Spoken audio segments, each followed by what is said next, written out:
আওয়ামী লীগকে বাদ দিয়ে নির্বাচন করাও ঠিক হবে না। আওয়ামী লীগ ছাড়া বিএনপি আছে, বিএনপি কি এরকম খারাপ দল থাকতে পারে না? নতুন আওয়ামী লীগকে চাই। দ্বিতীয়বার এরকম একটা নিকৃষ্ট দলকে দেখতে চাই না। দর্শক, প্রতিদিনের ন্যায় আজকেও আমরা হাজির হয়েছি বাংলা অ্যাফেয়ার্সের নিয়মিত আয়োজন পাবলিক অ্যাফেয়ার্সে।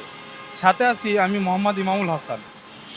আগামী নির্বাচনে সাধারণ জনগণ আওয়ামী লীগকে দেখতে চান কিনা আজকে আমরা সেটাই জানার চেষ্টা করব।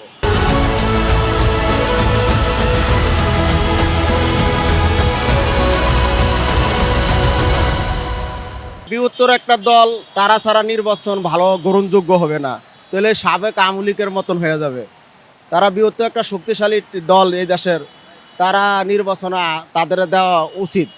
যা অন্যায় হয়েছে তার এটা ক্ষমা দৃষ্টিকে দেখে নির্বাচনে আসা, তার না ছাড়া তো নির্বাচন গ্রহণযোগ্য হবে না। তার দলের লোকেরা ওনার সাথে অনেক খারাপ করছে, দেশের মানুষের সাথে খারাপ করছে।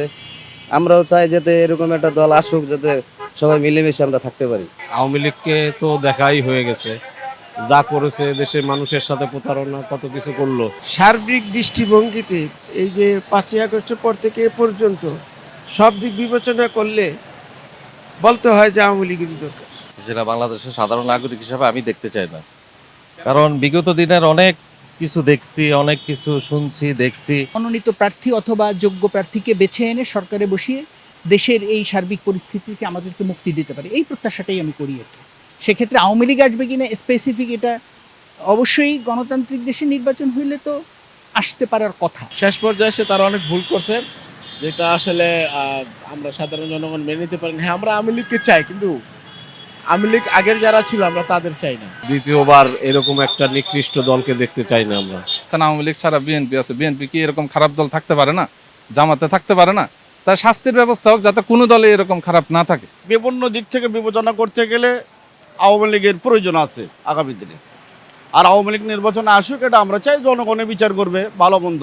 না ভাই, এটা ইম্পসিবল, এটা অসম্ভব। কারণ এই কারণে অসম্ভব ভাই, মানুষের যে ক্ষতি হয়েছে, ঠিক আছে, যে আয়নাগর শুনতে, এগুলো তো আগে শুনতাম না আমরা, ঠিক আছে।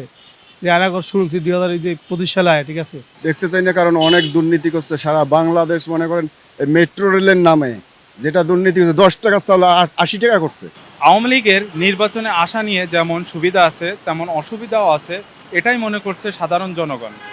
এই ধরনের ভিন্নধর্মী মতামত শুনতে ও জানতে চোখ রাখুন আমাদের পাবলিক অ্যাফেয়ার্সে।